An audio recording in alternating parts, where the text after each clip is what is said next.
As Ian was saying, we are starting this new Sunday series, which we're simply calling Values, but it's a series which is rooted in our desire to consider who we want to be under God, and then how those principles, those values, might shape what we do as a church, who we want to be, shaping what we do. So it's the being that comes before the doing. And it's been said many times before, but first and foremost, we are human beings, not human doings. The doing is important, wouldn't get far without it, but it's designed to flow from who we are as people under God. And this being before doing principle, well, I think we see it demonstrated time and time again in the life of Jesus, where who he is more important than what he does.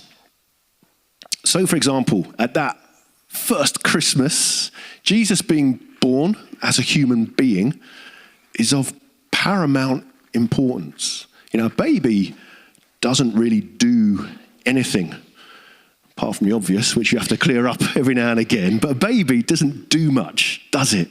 But even as a baby, we're told Jesus is worthy of worship and adoration because of who he is. A little bit older, equally, when he reached 12 years of age in the temple, we're told that Jesus, as a preteen, is listened to by the religious teachers who were amazed by him. Not because he's done anything of note at that stage of his life, but because of who he is, you know, his wisdom, his character, his understanding of God as his loving Father. And then later, at his baptism, again, before Jesus has publicly done anything of note, we hear God the Father declaring that this is my Son, whom I love, with him I am well pleased. Jesus is therefore loved, not because of what he does. He hasn't done any miracles, any teaching, any preaching, anything, any works of wonder or anything at this stage. Jesus is simply loved because of who he is, not because of what he does. And in theory, I guess that should be the case for us too. Our worth comes from our being, not our doing. And yet in our culture, I think it's sadly often what we do that seems to be the defining thing about us. For example, I'm sure I can't be the only one who, when I was growing up in my younger years, that's me, had more hair in those days, as is kind of obvious. Yeah, that's basin bowl, yeah, the fringe. That was me. In my younger years, I'm sure it can't just have been me who was often asked by people, what do you want to be when you grow up? What do you want to be when you grow up? And I didn't have much of a clue, really. In my teenage years, I quite fancied perhaps being a late night radio DJ. That was always the dream, you know, hello to all you truckers out there and that kind of thing. Still time for a career change, maybe. But I wonder what you wanted to be when you were younger, when you were growing up. What's interesting, though, I think, is that in even asking or answering that question, what do you want to be, we automatically default to thinking about what we might do for a living. So maybe you wanted a job as a teacher, a paramedic, a chef, a footballer. You know, these days, maybe you'd want to be a YouTuber or an influencer or something. But really, what do you want to be? That question may not be about the jobs. Could be answered in a very different way. So if you went a bit deeper, we might say, well, in terms of what I want to be, I want to be happy. I want to be fulfilled. I want to be contented.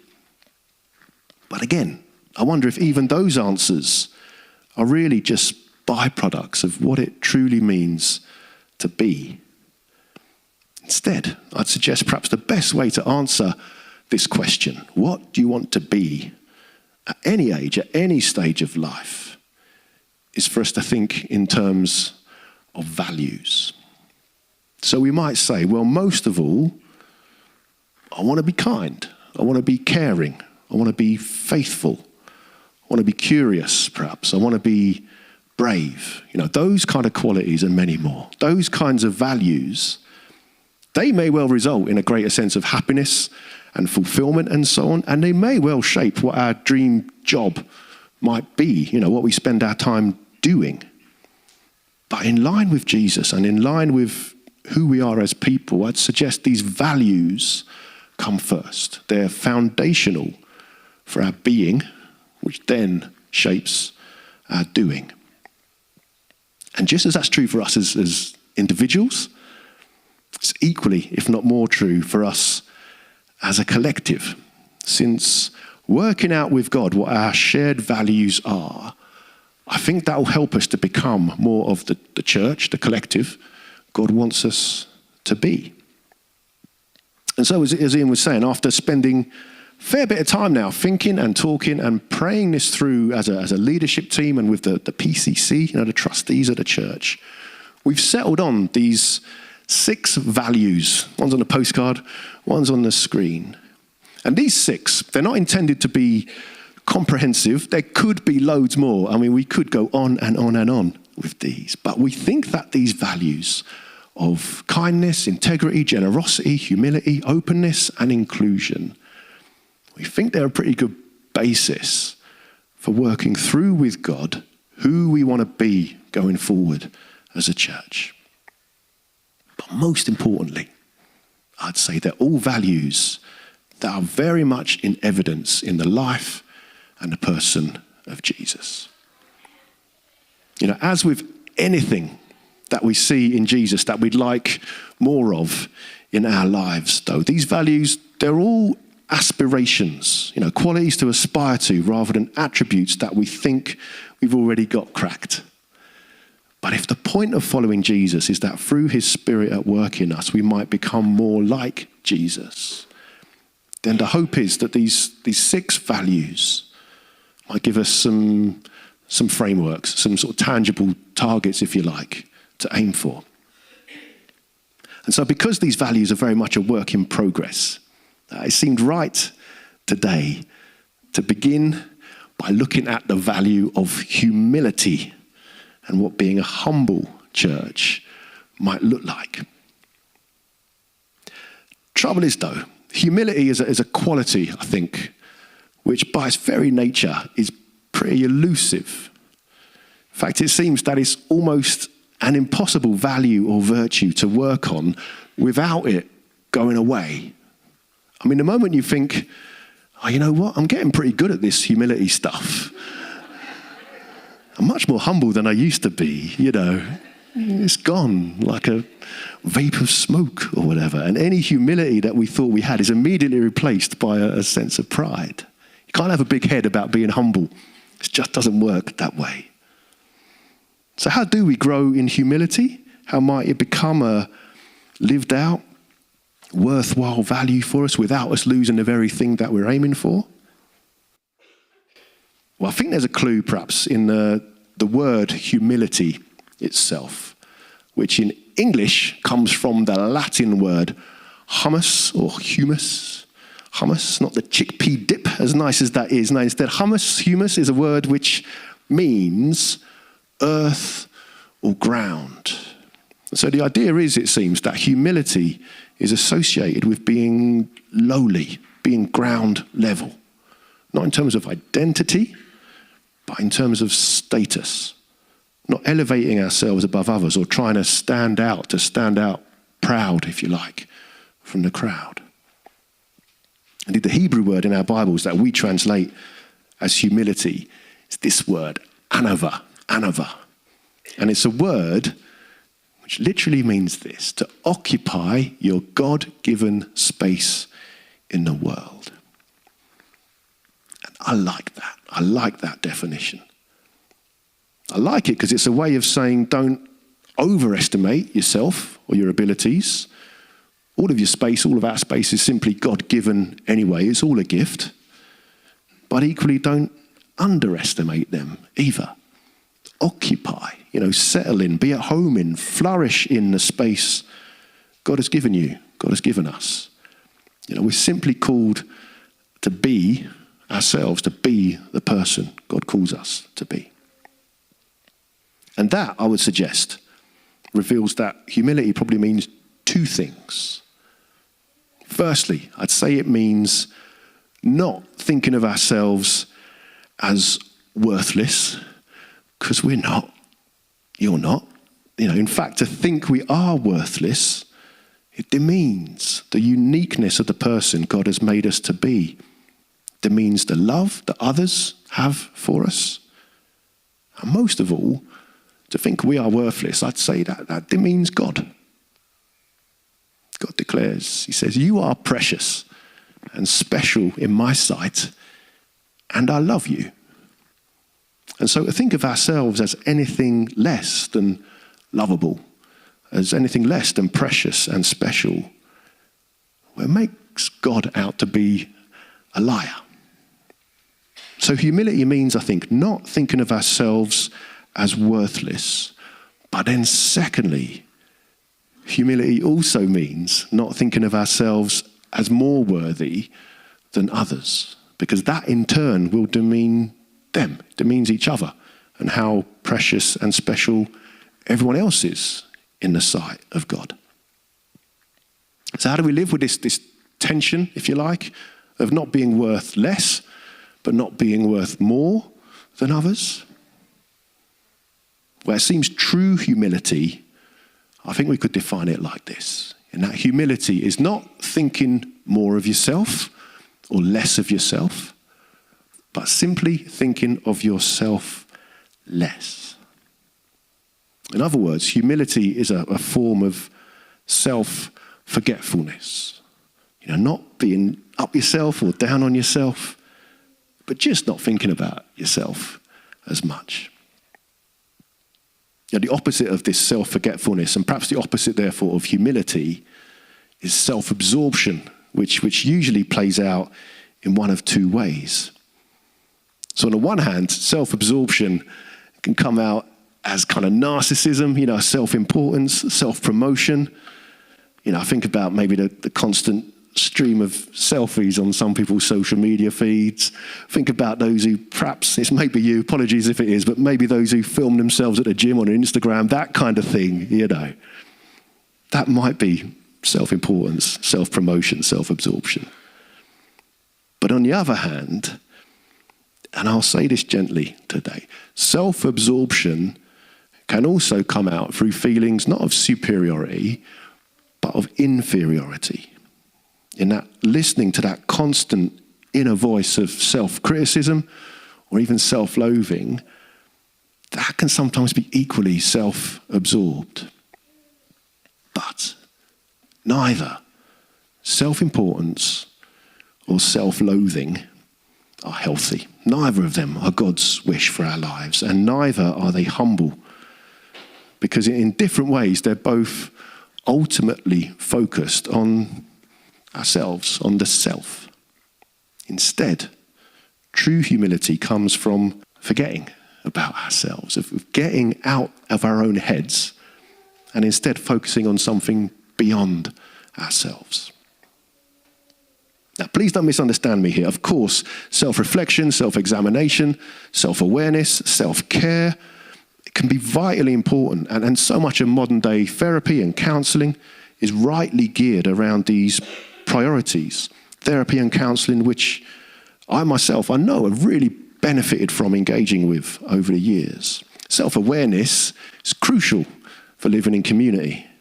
And it can be a route to real wisdom and understanding and emotional intelligence, all qualities, if you think about it, that Jesus had in abundance. I don't know for you, I know for myself, when I become too insular, too caught up in myself, when I think about myself too often, then my self-awareness veers into self-absorption. And for me, that's often a surefire route to depression, because my life suddenly becomes very small, kind of implodes on itself like a mini black hole or whatever.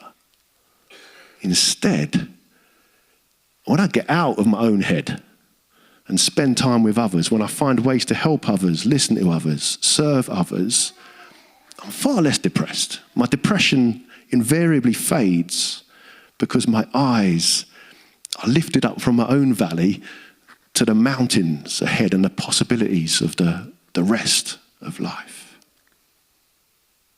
I think there's real wisdom in these words from Philippians chapter 2, verse 3 and 4, which says this: do nothing out of selfish ambition or vain conceit, rather in humility value others above yourselves, not looking to your own interests, but each of you to the interests of the others.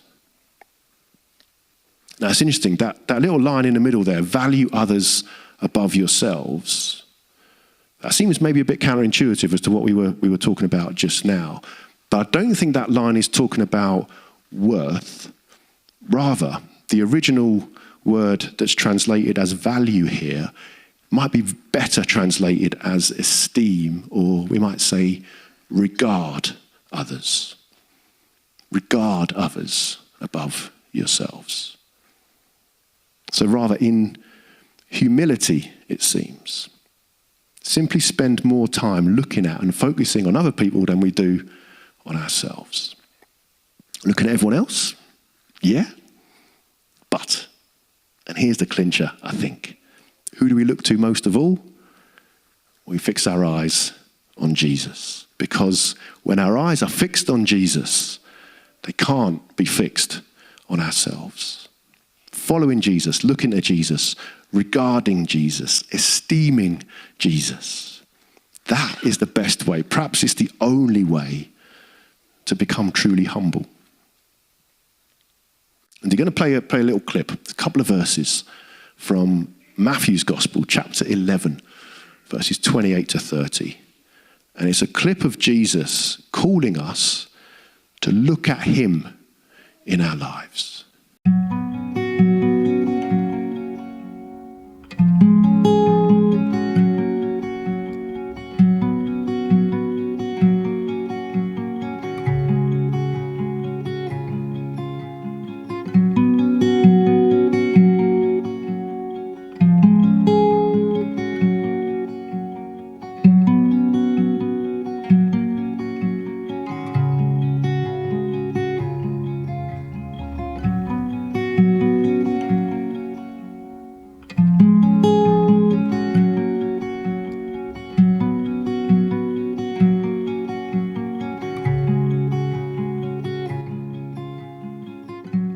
Come to me, all you who are weary and burdened, and I will give you rest. Take my yoke upon you and learn from me, for I am gentle and humble in heart, and you will find rest for your souls. For my yoke is easy, and my burden is light.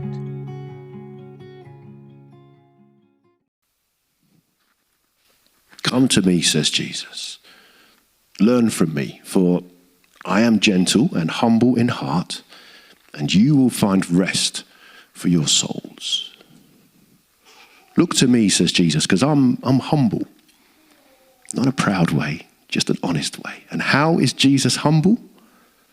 Well, in all sorts of ways, but mainly because he is the ultimate expression and example of someone who thinks of himself less in order to think of others more.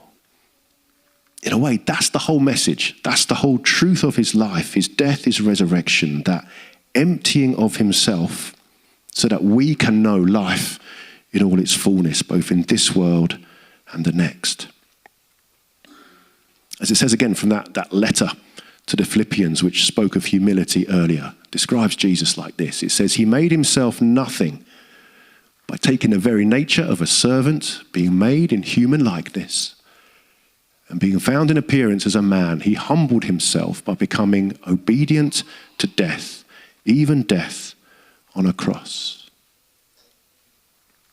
And yet, as a result of this ultimate act of humility, as a result of thinking of others more than himself, therefore God exalted him to the highest place and gave him the name that is above every name, that at the name of Jesus every knee should bow in heaven and on earth and under the earth, and every tongue acknowledge that Jesus Christ is Lord, to the glory of God the Father.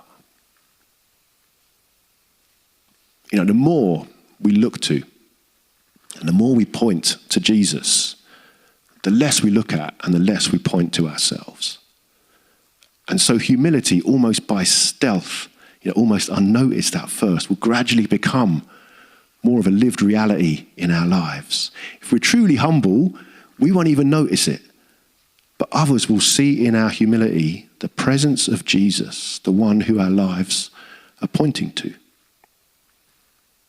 And so what does looking at Jesus, regarding, esteeming Jesus look like in our lives, both as individuals, but perhaps more importantly today as a church? How might humility become this value to which we aspire?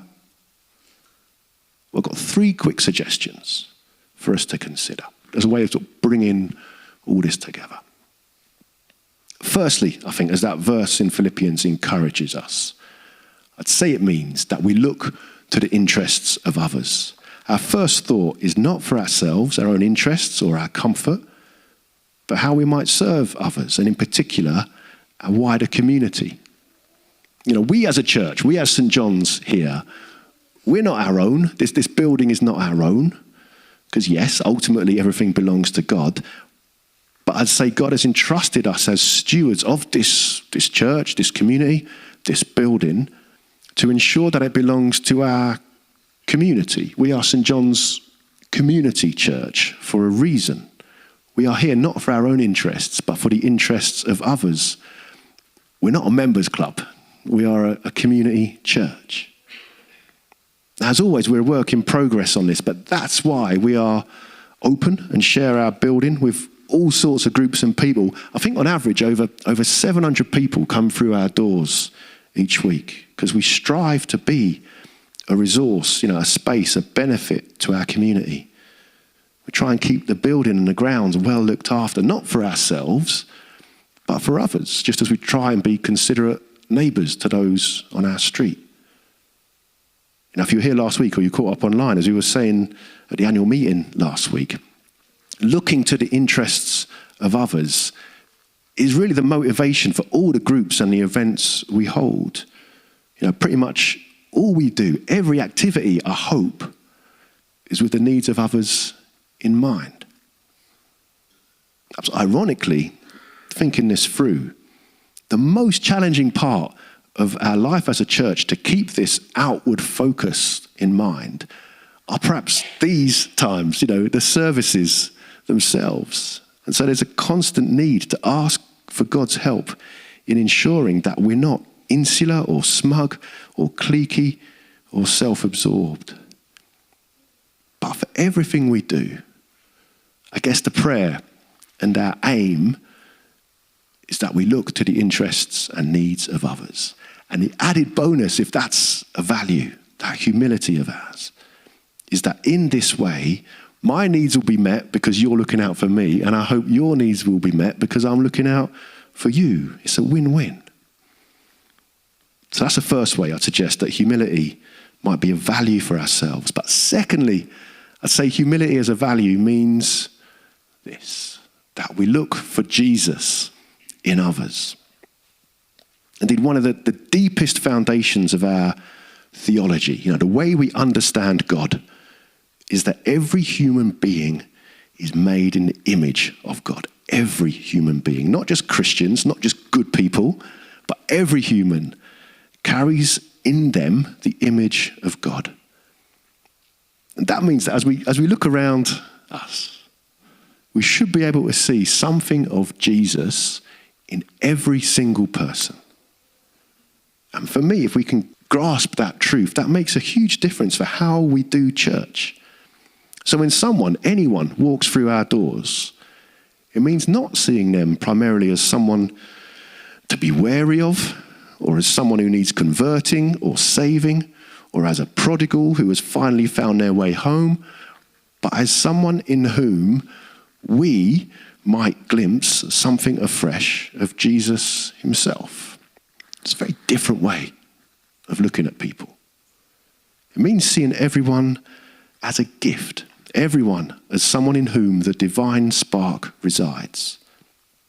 And I think that means asking God of anyone we meet, what might I learn about you, God, through this person today?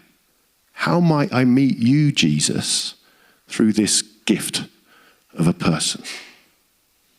And the more we ask that, the more we learn to see the face of Jesus in each other, I think the more we'll be inclined to serve and regard and esteem one another as people who are already precious and special in God's sight. And the byproduct of that focus, I'd say, is humility.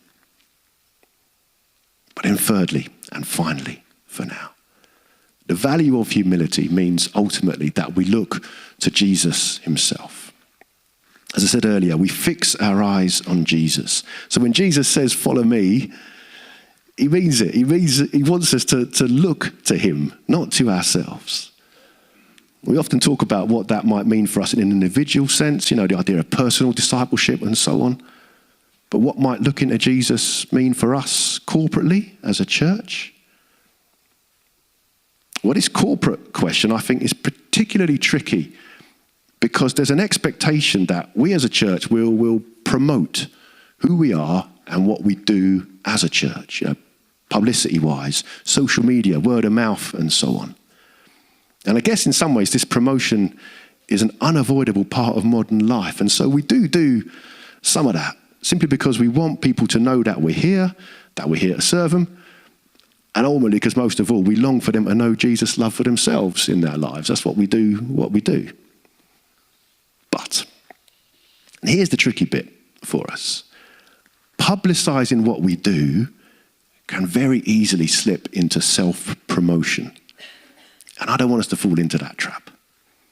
Now, you know it when you see it, perhaps. Churches or vicars who I'm sure inadvertently end up kind of making themselves the brand, even if they say it's all for Jesus.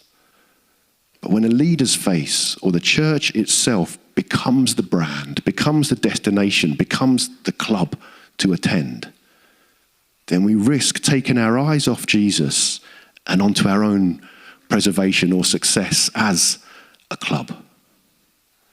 I don't know what the answers are perhaps to resisting this, but I suspect it needs to begin by being honest with ourselves and with God about the temptation that we might face in this regard. But more importantly, it's simply about asking Jesus to help us keep our eyes fixed on him through our worship, our prayer, our giving, our serving, our welcoming, our esteeming of others. You see, when we look to Jesus, we see the manger-lying, sandal-wearing, wilderness-wandering, village-living, outcast-loving, donkey-riding, foot-washing, cross-carrying embodiment of humility. We don't even know what Jesus looked like. This is just a guess. This is a casting of a TV production. We don't know what he looked like, but we see someone who rejected fame and crowns and robes. We see someone who lived simply and who died in indignity. We see someone whose resurrection, the greatest event in history, was low-key at best. What's more, this Jesus is so humble that he gives us his invisible spirit and now works through us, through you and me. Someone whose presence in our lives is only evidenced by what he empowers us to do rather than claim center stage for himself. And yet, to quote the preacher Tim Keller, and I'll finish with this, in Jesus, we see that the way up is down. The way to be truly rich is to give away. The way to rule is to serve. The way to become infinitely happy is to not seek your own happiness, but to seek the happiness of others. And that the greatest form of glory is to give away your glory for somebody else, because Jesus, who had true glory, emptied himself so that we could be full.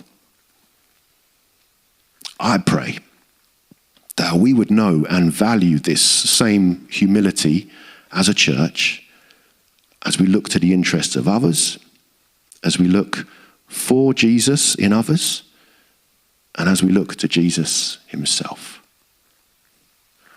Amen.